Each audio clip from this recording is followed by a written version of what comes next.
A lot of the times I would show up in real life in a video like this just to add a human element to it, but today I had to start wearing this weird nose strip thing for breathing, so I'm a little self-conscious. We'll see what we make of that in the future. That said, I watched Knuckles, the Paramount Plus short limited series. It's about 6 episodes. It's about 25 to 35 minutes a piece, and honestly, I really liked it. So I wanted to talk for a few minutes about this today. I suppose it's kind of like a movie review, but it's a show review. And I'd like to do this again in the future with other shows I enjoy or maybe hate. Let me know what you'd want to see. Like, I actually kind of want to talk about the Dexter shows. I know completely opposite end of the spectrum of like the Sonic universe, but something I really enjoy. Now that said, Knuckles is a show that I think was done very well in many ways, but did have some major issues as well. So we're gonna hop into that today. But I have a question of the day for you, which is, what do you think of the Sonic movie universe? Or better yet, what is your favorite on-screen version of Sonic? This could be things like the old Sonic X anime. I grew up on that. It could be the Sonic the Hedgehog cartoons. It could be the movies, whatever. Let me know what you think and what you enjoy. Now, that said, I honestly think that the Sonic universe is largely responsible for saving the pathetic state of video game movies. And most video games do not need to be, and probably do not benefit from being a movie or a show. Some do, but a lot don't. That said, I think Sonic as a franchise for the most part has landed on its feet with a running stride, jokes intended, because it's done very well for itself. It's been a very profitable franchise. That's probably the only thing the rights holders care about, but it's also been a heartfelt, well-written, for the most part, franchise that utilizes a lot of really good talent, characters and talent like James Marsden, people like Jim Carrey. I think that the cast is honestly very talented in these projects. And the reason I wanted to talk about this is because I believe the day this goes up, Sonic 3 came out, a movie I want to talk about probably next week. Now, one of the biggest criticisms I saw about Knuckles is that it is a 6-episode event type series that really focuses a lot on humans. It reminds me of like Sam Witwicky from the Transformers films, where people would look at those old Transformers films and they'd say, okay, that's great. Yeah, Megan Fox is hot. Yeah, I get it. There's some good actors here, but like, I want to see Optimus Prime fighting Megatron. And I totally understand that. That said, with this project, it was very clear to me that it wasn't going to be a massive budget in terms of like Game of Thrones or something like that. It wasn't going to be every episode was Knuckles against a classic Sonic character. But this was more of a down-to-earth story about Knuckles coming to accept Earth as his home. I've seen criticisms he did not develop throughout the series, and I think that's completely false if you actually pay attention. But it was also a series as well about establishing some of the other characters around the cast of the Sonic movies, so that when you go into future Sonic movies, they're not just a joke or a one-off, they are characters that matter. Obviously, Sonic 2 focused a lot on Knuckles, and it did do a lot with his character. But that said, it ends in a way where it's setting up for the future with Knuckles getting used to being on Earth and starting to try and turn that into his home, which is where this picks up. I didn't expect this to be something that just jumps ahead in character development, because obviously Sonic 3 had teased Shadow, so they were going to focus on Shadow in that movie. So you have time here to actually flesh out Knuckles a little bit more and get into what makes this version of the character who he is, getting into the lore around his tribe, the Echidnas, and actually getting into some of the human characters as well. There were a lot of humorous bits in this, but to me, the way that the Sonic films and this show do humor doesn't usually feel forced. There were a couple of points where it did, like for example, and nothing against her, I don't know the name, but the actress who played Wade's sister, I thought some of the humor around her that they tried to write in was a little bit like jammed down your throat, like it was trying really hard.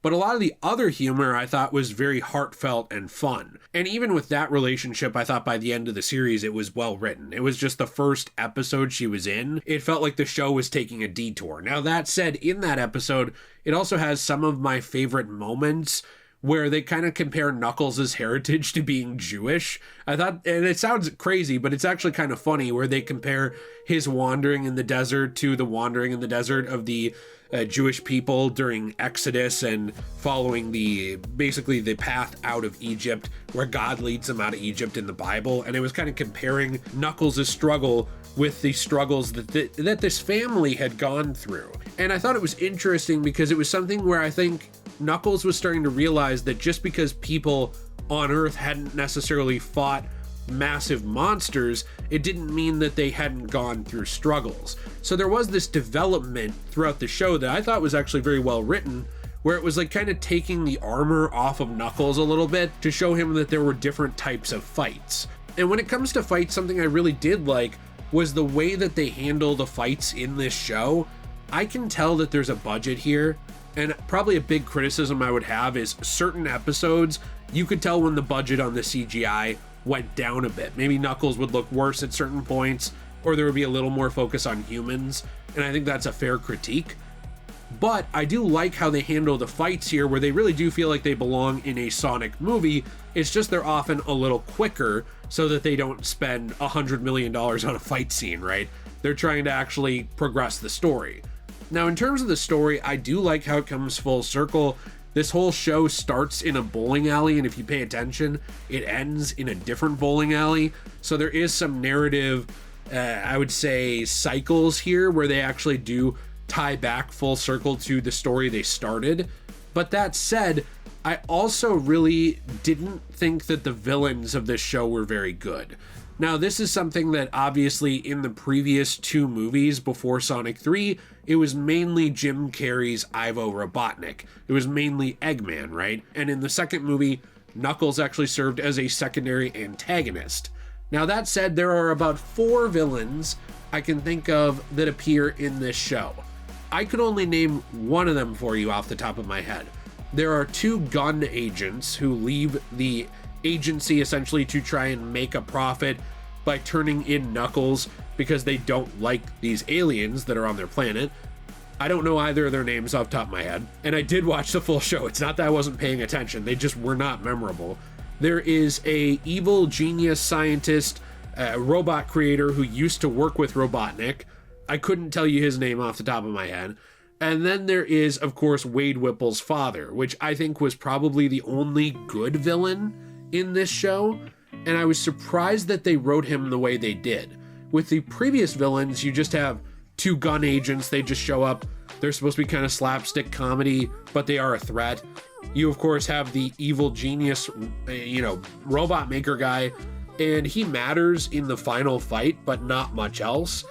And then you have Wade Whipple's father, which is where I think a lot of the characterization of the humans come into play, where you find out where Knuckles' tribe died, Wade's in a way abandoned him. Like he felt shunned by his sister, and his father abandoned both of them, where his mother was really the only one who cared about him, he felt, in terms of his family. And overall, I was surprised that they wrote the character of Wade's father, Pistol Pete, as he goes by because he's a bowling champion who knocks down all the pins.